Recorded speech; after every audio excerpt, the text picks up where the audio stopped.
Hello बच्चों, कैसे हो? उम्मीद करते हैं आप अच्छे होंगे। आज हम विद्युत क्षेत्र एवं विद्युत आवेश का जो पहला चैप्टर है उसका पार्ट 4 पढ़ने जा रहे हैं, क्योंकि हमने 3 पार्ट पहले पढ़ लिए हैं। अगर आपने नहीं देखा है तो वीडियो के डिस्क्रिप्शन में जाकर उस लिंक पे क्लिक कीजिए और आपको तीनों पार्ट मिल जाएंगे। तो प्रश्न है, विद्युत द्विध्रुव के कारण अक्षीय स्थिति में किसी बिंदु पर विद्युत क्षेत्र की तीव्रता का व्यंजक व्युत्पन्न कीजिए। और ये बहुत ही आईएमपी प्रश्न है, आपको इसको अच्छे से याद कर लेना है, क्योंकि ये एमपी बोर्ड में 4 नंबर में पूछा जाता है। अब विद्युत द्विध्रुव, तो विद्युत द्विध्रुव के कारण तो सबसे पहले विद्युत द्विध्रुव आपको बनाना पड़ेगा। तो विद्युत द्विध्रुव हम बना लेते हैं।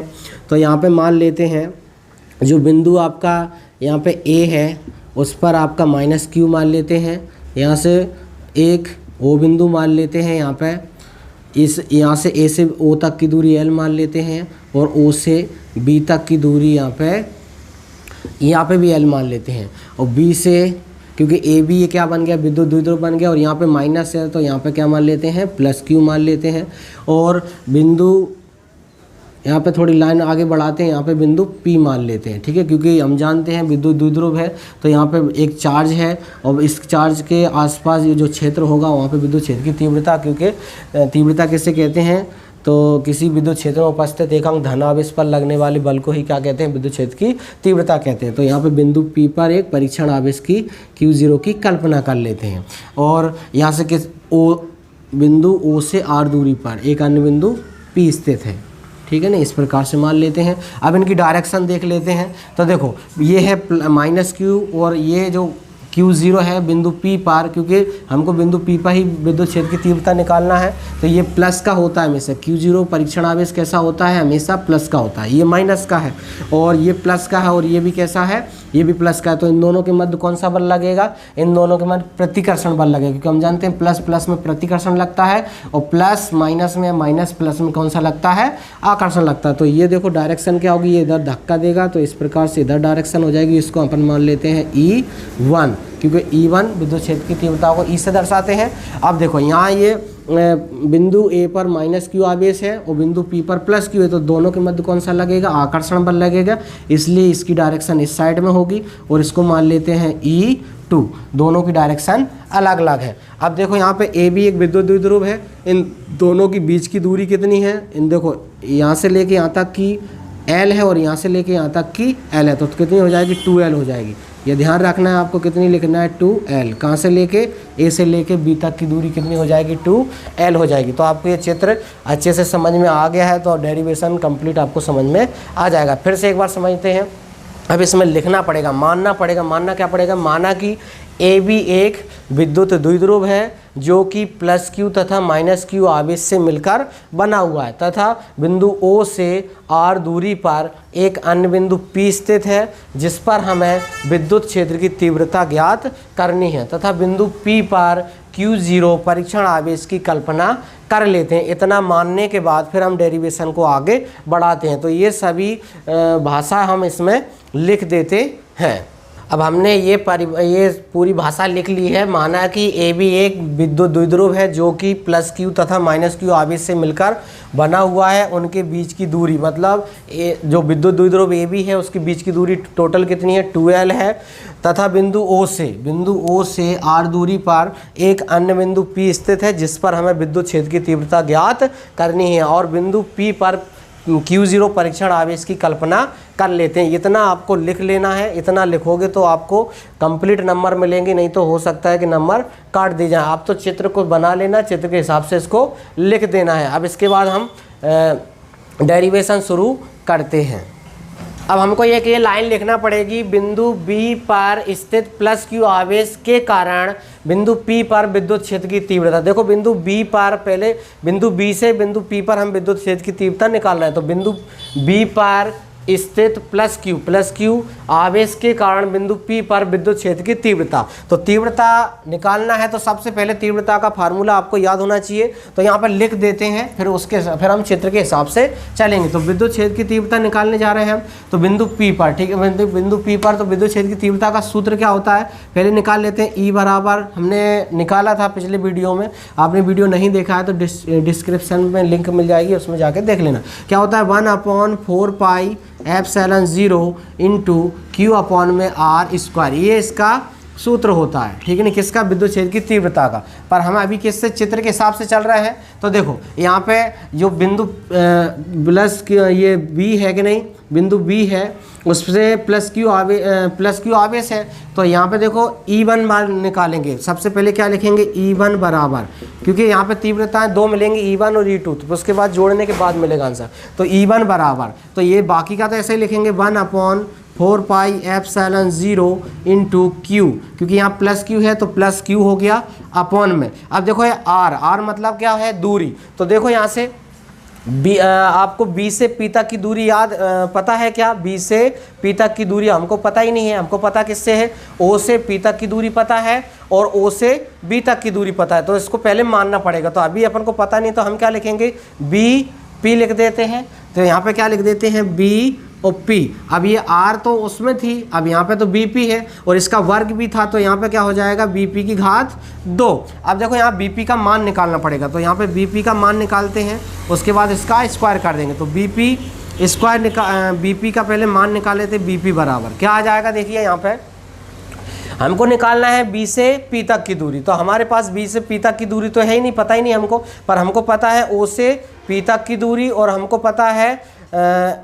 ओ से बी तक की दूरी। तो हम क्या करेंगे, ओ से पी में से ओ से बी घटा देंगे तो हमको बीपी मिल जाएगी। देखिए हमको कितनी दूरी पता है, ओ से लेके पी तक की दूरी पता है। यहाँ पे ओ है और यहाँ पे पी है और बीच में यहाँ पे क्या लगा हुआ है, बी, मतलब बी लगा हुआ है। तो हम क्या करेंगे, इतनी दूरी हम काट देंगे तो हमको बीपी मिल जाएगी कि नहीं मिल जाएगी। इसका मतलब ये है, देखो ध्यान से समझो कि हमारे पास टोटल दूरी कितनी है, आर। ओ से लेके पी तक की दूरी कितनी है, ओ से पी तक की दूरी आर है। अब हमको निकालना बीपी, बीपी तो है नहीं, और यहाँ से देखो ओ से लेके बी तक की दूरी कितनी है, एल। तो हम क्या करेंगे, पूरे जो आर दूरी है उसमें से एल, मतलब ओ से लेके बी तक की दूरी कितनी, एल है। तो हम क्या करेंगे, एल को घटा देंगे, मतलब आर माइनस एल बचेगी, और वो जो आर माइनस एल होगी वो किसकी दूरी होगी, बीपी की। तो आपको ध्यान रखना है, यहाँ पे हमने समझा दिया है कि टोटल दूरी कितनी दी है हमको टोटल दूरी आर दे रखी है, आर में से हम एल घटा देंगे तो हमको बीपी मिल जाएगी, क्योंकि टोटल में से इतनी घटा देंगे तो ये जो बचेगी वो क्या होगी, आपकी बीपी दूरी होगी। तो देखो यहाँ पे हम ऐसा लिख देते हैं, ओपी माइनस का क्या लिख देंगे, ओ बी, क्या लिख देंगे, ओ बी। अब इनका मान रख दो तो बीपी बराबर क्या जाएगा, ओपी कितना है, आर, और ओबी कितना है, माइनस, ये तो लगा ही हुआ है, एल। तो आपकी जो बीपी की दूरी निकल के आई, कितनी निकल के, आर माइनस का एल। इसको यहाँ फिट कर देते हैं। तो देखो यहाँ पे क्या आएगा, E1 बराबर 1/4 pi epsilon 0 into Q upon, बस बीपी के स्थान पे क्या लिख देंगे, आर माइनस का एल, और इस पर क्या कर देंगे, वर्ग, क्योंकि ये वर्ग लगा हुआ है। इसको समीकरण नंबर 1 दे देते हैं। अगर आपको रटना है तो क्या करना है, देखो यहाँ प्लस क्यू है तो कुछ नहीं करना, आर में से एल घटा देना है, और जब माइनस क्यू आ जाएगा तो आर में प्लस जोड़ देना, बस इतना इसका कॉन्सेप्ट है, पर हमने आपको समझा दिया है, ठीक है कि नहीं। अब इसके बाद आगे चलते हैं, सेम, ये समीकरण 1 हो गया। अब लिखेंगे इसी प्रकार बिंदु ए पर स्थित माइनस क्यू आवेश के कारण बिंदु पी पर विद्युत क्षेत्र की तीव्रता। तो ये लिखेंगे, क्योंकि अभी अपन ने प्लस क्यू आवेश के कारण निकाला, आप किसके कारण निकाल लेंगे, बिंदु ए पर स्थित माइनस क्यू आवेश के कारण। तो बिल्कुल सेम प्रोसेस होगी। अब इसके लिए क्या लिखेंगे, हम E2 लिख देंगे। क्या लिख देंगे, E2 बराबर 1/4 pi epsilon 0 into Q upon में क्या आ जाएगा, देखिए फिर आएगा वही आर स्क्वायर, पर आर स्क्वायर की जगह आप देखो दूरी कितनी है, ए से लेके पी तक की दूरी। तो हम यहाँ पे लिख देंगे ए पी स्क्वायर, क्योंकि अभी बी पी स्क्वायर लिखा, क्योंकि बी से लेके पी तक की निकाली थी, अब ए से लेके पी तक की निकालेंगे तो ए पी स्क्वायर हो जाएगा। अब ए पी का मान निकालते हैं, ए पी बराबर, अब देखो यहाँ से अपन को दूरी किस किस की पता है, ओ से लेके पी तक की पता है और ए से लेके ओ तक की पता है। अब हमको क्या इतनी दूरी पता है, ए से लेके पी तक की, टोटल तो दूरी पता ही नहीं है, क्योंकि टोटल दूरी ए से लेके बी तक की 2L है, ये मत लिख देना। तो आपको ए से पी तक की दूरी पता करना है। हमको मालूम है हमारे पास इतनी दूरी है और हमारे पास इतनी दूरी है, तो टोटल दूरी कितनी होगी, हम क्या करेंगे प्लस कर देंगे, तो हमको ए से लेके पी तक की दूरी पता चल जाएगी। तो इसका मतलब ये है कि ओ पी में ए ओ जोड़ देंगे तो हमको टोटल दूरी मिल जाएगी। तो क्या करेंगे, यहाँ से ए ओ को जोड़ देंगे किसमें, ओ पी में, तो हमको टोटल दूरी मिल जाएगी। और टोटल दूरी कितनी होगी वो अभी देखते हैं। तो हम क्या करेंगे, ओ पी हमको पता है प्लस ओ ए वो हमको पता है, तो ए पी मिल जाएगा। ए पी बराबर ओ पी कितना है आर प्लस ए ओ कितना है एल। तो यहाँ से ए पी की दूरी कितनी निकल के आ गई, ए आर प्लस का एल। तो यहाँ पे लिख देते हैं ई टू बराबर 1/4 पाई एप्सिलॉन 0 इंटू यहाँ पे क्यू अपॉन में कितना आ जाएगा, ए पी के स्थान पे कितना लिख देंगे आर प्लस का एल, और इसका क्या हो जाएगा स्क्वायर हो जाएगा। ये E2 का मान निकल के आ गया। इसको समीकरण नंबर कितना दे देते हैं हम, 2 दे देते हैं। देखिए यहाँ पे आपको हमने कॉन्सेप्ट बता दिया, अगर माइनस देखो प्लस क्यू होगा तो यहाँ पे माइनस लगा देना है, और माइनस होगा तो यहाँ पे प्लस लगा देना, बाकी कुछ नहीं करना। बाकी हमने समझा दिया है आता है कैसे। तो ये समीकरण 1 और 2 आ गया। अब इसके बाद हम लिखते हैं परिणामी तीव्रता, क्योंकि परिणामी हमको तीव्रता निकालना है। आप इसका स्क्रीनशॉट ले सकते हैं, ठीक है कि नहीं। इसके बाद हमको परिणामी तीव्रता निकालना है। समीकरण आपको 1 और 2 दोनों याद रखना है, ये सब मिटा देते हैं। इसके बाद परिणामी तीव्रता निकालते हैं। तो परिणामी तीव्रता बराबर होता है, क्योंकि परिणामी तीव्रता निकालेंगे तो टोटल जोड़ देंगे अपन, तो परिणामी तीव्रता लिखते हैं परिणामी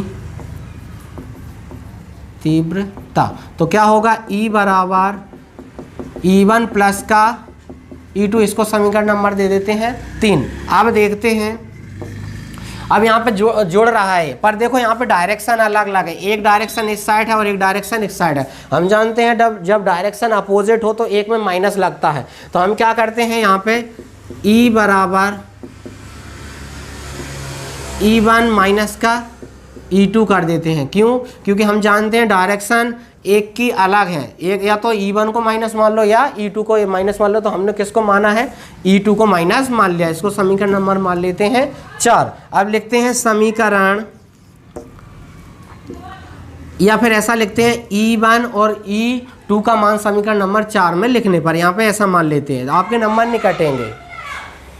देखो हमने यहाँ लिख दिया E1 व E2 के मान समीकरण नंबर 4 में लिखने पर। तो देखो E बराबर E1 का मान कितना था, 1/4 pi epsilon 0 into Q upon में क्या था, R माइनस का L का स्क्वायर। अभी माइनस लगा है तो माइनस लगा देंगे। E2 का मान क्या था, 1/4 pi epsilon 0 into Q upon में क्या था, R प्लस का L और इसका स्क्वायर। तो ये वाला मान था। अब देखिए इतनी बड़ी इक्वेशन बन गई है। अब इसमें जो कॉमन है, जो एक जैसे दिख रहा है उनको बाहर ले लेते हैं। तो E बराबर, ये बराबर में E चल रहा है, तो यहाँ पे 1/4 पाई एप्सिलॉन 0 1/4 पाई एप्सिलॉन 0 बराबर है, दोनों में एक जैसे हैं। Q यहाँ पे भी है, यहाँ पे भी है, तो यहाँ पे हम बाहर ले लेते हैं Q अपॉन में 4 पाई एप्सिलॉन 0, और अंदर क्या बचेगा, देखो यहाँ से 1 बचा अपॉन में, यहाँ से ये R माइनस का L का पूरे का होल स्क्वायर, और ये माइनस लगा के यहाँ से क्या बचा, 1 अपॉन में R प्लस का L और इसका होल स्क्वायर, ये अंदर बचा हुआ है। अब देखो यहाँ पे क्या करेंगे, इसका एलसीएम लेंगे और एलसीएम लेने के बाद त्रिज्या गुणा कर देंगे। तो आपको ध्यान रखना है, एलसीएम लेने के लिए इन दोनों को एक साथ लिख देना है और क्रॉस गुणा कर देना है, तो सरल रहेगा। वैसे इसका प्रोसेस क्या होता है, दोनों का एलसीएम लो, एलसीएम लेने के बाद फिर भाग दो, भाग देने के बाद फिर आंसर आएगा। तो आपको कुछ नहीं करना है, एलसीएम लेंगे तो एलसीएम क्या आ जाएगा, ये पहले लिख लेते हैं इधर का। तो क्या है, Q अपॉन में 4 पाई एप्सिलॉन 0, और अंदर क्या है, एक बड़ी सी लाइन खींच देते हैं, और एलसीएम क्या आएगा, R माइनस का L और R प्लस का L का होल स्क्वायर। अब देखो क्या करेंगे, पहले इसका भाग देंगे इसमें, तो देखो एक जैसा कट जाएगा, इस पे इसको लिख देते हैं, ये कट जाएगा, इससे बचेगा आपका ये, तो इसको फिर ऊपर गुणा करेंगे। तो आपको कुछ नहीं करना, इसका गुणा यहाँ कर देना और इसका गुणा यहाँ कर देना है, डायरेक्ट आंसर आ जाएगा। तो देखो इसका गुणा यहाँ करेंगे तो कितना आ जाएगा, इसका डायरेक्ट यहाँ कर दो, R प्लस का L होल स्क्वायर, और माइनस लगा है देखो यहाँ पे, तो माइनस आ जाएगा, और इसका गुणा अब की बार यहाँ कर देंगे, तो क्या हो जाएगा, R माइनस का L और इसका होल स्क्वायर। ये आपका आ चुका है। इसके बाद फिर आगे इसको हल कर देते हैं, इसको अभी मिटा लेते हैं, आप स्क्रीनशॉट ले लेना।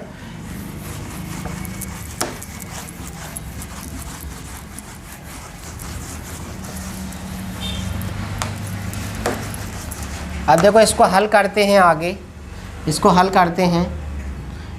यहाँ पे q अपॉन में 4 पाई एप्सिलॉन 0 अंदर देखो, यहाँ पे आपको याद होगा क्या फार्मूला होता है, a प्लस बी का होल स्क्वायर बराबर होता है a square plus B square plus 2ab। ये वाला फार्मूला यहाँ लग जाएगा, यहाँ माइनस है तो माइनस वाला लगा दो, a माइनस बी का होल स्क्वायर बराबर क्या होता है a square plus B square minus 2ab। अब देखो नीचे भी है, यहाँ पे है r माइनस एल और यहाँ पे है r प्लस एल, तो यहाँ पे फार्मूला लग जाएगा a माइनस बी और a प्लस बी बराबर क्या होता है a square minus B square, क्योंकि माइनस लगा हुआ है। ये 3 सर्वसमीका यहाँ पे हम उपयोग में लाते हैं। तो सबसे पहले यहाँ वाली सर्वसमीका ये वाली ऊपर लगाते हैं, मतलब a के स्थान पे कौन है r, b के स्थान पे कौन है l, ठीक है नहीं। तो यहाँ पर पहली वाली सर्वसमीका हम लगाते हैं। तो पहले क्या है, a स्क्वायर मतलब किसका, r का स्क्वायर प्लस b स्क्वायर मतलब l का स्क्वायर प्लस 2ab, ये a मतलब r,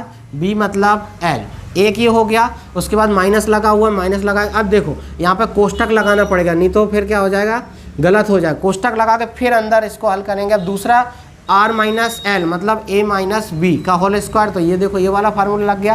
तो यहाँ पे होगा a स्क्वायर मतलब a किसको माना, r को, b किसको माना, l को। तो यहाँ पे हो जाएगा r square plus L square minus 2ab, 2 का मतलब ये 2 आ जाएगा, r का मतलब a का मतलब r और b का मतलब l। तो ये आपका हो गया। फिर इसके बाद इसकी लाइन खींच देंगे और नीचे क्या लग जाएगी, नीचे ये वाली सर्वसमीका लग जाएगी। देखो यहाँ पे है r माइनस एल और यहाँ पे r प्लस एल, ये घाते हैं तो घाते अपन बाद में चढ़ा देंगे, ठीक है ना। तो यहाँ पे लगाते हैं a स्क्वायर बी स्क्वायर, तो क्या हो जाएगा r स्क्वायर माइनस का एल स्क्वायर। ये तो आ चुका है ये वाला, पर ये का ये अलग से दोनों पे घात है, तो इसलिए घात को कॉमन लेके इस ऐसी लिख देते हैं। इसके बाद फिर आगे इसको हल करते हैं, ये माइनस का अंदर गुणा कर देंगे, जो माइनस की संख्या है वो प्लस की हो जाएगी और जो प्लस की संख्या है वो माइनस की हो जाएगी, बराबर q अपॉन में 4 पाई एप्सिलॉन 0 कोष्टक के अंदर। देखो यहाँ पे r square plus L square plus 2rl। अभी देखो माइनस का अंदर गुणा होने दो, तो इसीलिए चिन्ह ये निशान मतलब कोष्टक लगाया था, तो अंदर गुणा होगा। तो ये देखो प्लस की है तो माइनस की हो जाएगी r स्क्वायर, ये प्लस की है ये भी माइनस की हो जाएगी l स्क्वायर, ये माइनस की ये प्लस की हो जाएगी 2rl, ठीक है। उसके बाद एक साइड में बड़ा हो जाता है एक साइड में छोटा हो जाता है, तो आप इसको सही से लिखना। और यहाँ पे ये r स्क्वायर था, बटे में तो ये आएगा r square minus L square और इसका होल स्क्वायर। अब देखो जो कट रहा है उसको काट दो और जो बच रहा है उसको छोड़ देते हैं। r ये प्लस का है और ये माइनस का, तो ये r से ये r चला जाएगा। देखो ये एल स्क्वायर प्लस का है और ये माइनस का है, तो इससे ये चला जाएगा। अब ऊपर क्या बचा, ये 2rl है, ये भी 2rl है, तो ये 2rl दोनों प्लस के, तो इसलिए जुड़ जाएंगे। तो आगे क्या होगा, q अपॉन में 4 पाई एप्सिलॉन 0 अंदर क्या बचा, देखो 2rl कितना हो जाएगा 4rl, ठीक है, क्योंकि दो कितने होते हैं 4 और r ये तो जुड़ेंगे आपके, तो कितना होगा 4rl हो गया। बटे में क्या बचेगा r स्क्वायर माइनस का l स्क्वायर, ठीक है, और इसका क्या है होल स्क्वायर। यहाँ तक आ गया है। अब हम इसको थोड़ा अरेंज करके लिख सकते हैं, क्योंकि हमको बिंदु P पर विद्युत क्षेत्र की तीव्रता निकालना है, तो हम इसको ऐसा अरेंज कर सकते हैं। ये तो अपना सेम रहने देते हैं अंदर। क्या हम इसको ऐसा लिख सकते हैं 2 × 2rl, क्योंकि 2 दूनी 4 वो तो एक ही रहेगा, ठीक है ना। इसके बाद लिख देते हैं r square minus L square और पूरे का होल स्क्वायर। हाँ, ये हमने क्यों लिखा, क्योंकि हम आगे पढ़ के जा चुके हैं, पिछले जो वीडियो बनाए हैं उनमें ये पढ़ा है कि विद्युत द्विध्रुव आघूर्ण किसे कहते हैं। तो इस चित्र को भी मिटा देते हैं।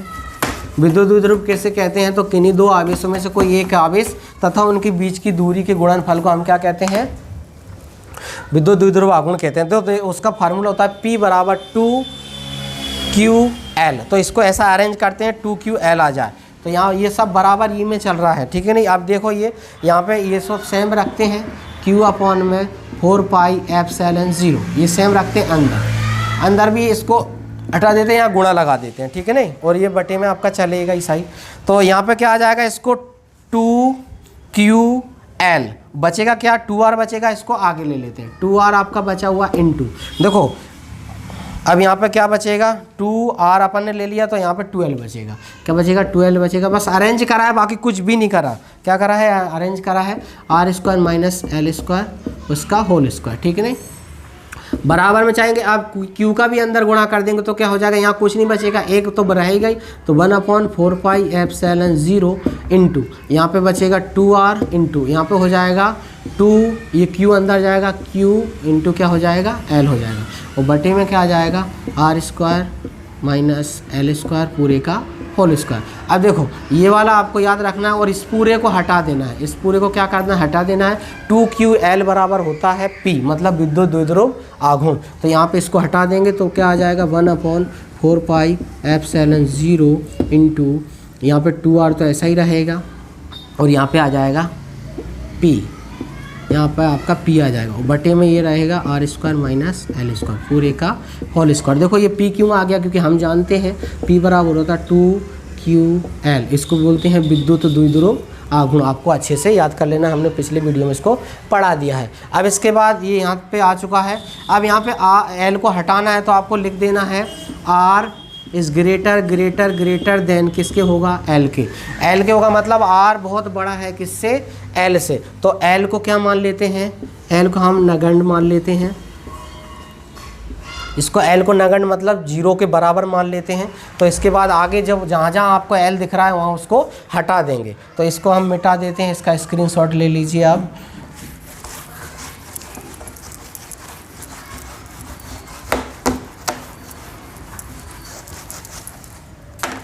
अब यहाँ से आगे लिखते हैं तो बराबर में 1/4 पाई एप्सिलॉन 0 इंटू, इसके बाद क्या बचा हुआ ऊपर 2R इंटू का P अपॉन में, हम जानते हैं L को क्या करना है, हटाना, क्योंकि greater than R greater than क्या है L है, तो L को हम क्या मान लेंगे, नगण्य मान लेंगे, ठीक है नहीं, इसको हटा देते हैं तो यहाँ पे क्या बचेगा, यहाँ बचेगा R², तो हमने L को नगण्य मान लिया है इसलिए R² हो जाएगा, और यहाँ पे और ये क्योंकि ये दोनों पे घात थी, R पे भी थी घात और ये L पे भी, तो L को हटा दिए तो R की घात रह जाएगी। अब इसके बाद इसका अंदर गुणा कर देते हैं तो 1/4 pi epsilon 0 into 2R into P upon में कितना बचेगा, ये अंदर गुणा कर दें, 2 दूनी कितने हो जाएंगे 4, तो R की घात हो गई यहाँ पे 4। अब देखिए यहाँ पे गुणा में घातें जुड़ती हैं और भाग में घातें घटती हैं, तो हम क्या करेंगे, एक R से इसको काट देंगे तो कितनी घातें बचेंगी 3, क्योंकि एक घात इसकी है और 4 घात इसकी है, तो जैसे ही इसकी एक घात कटेगी तो इसकी भी एक कटेगी, तो क्या बचेगा R की घात 3। तो यहाँ से बचा है आपका 1/4 pi epsilon 0 into 2P upon में R की घात 3।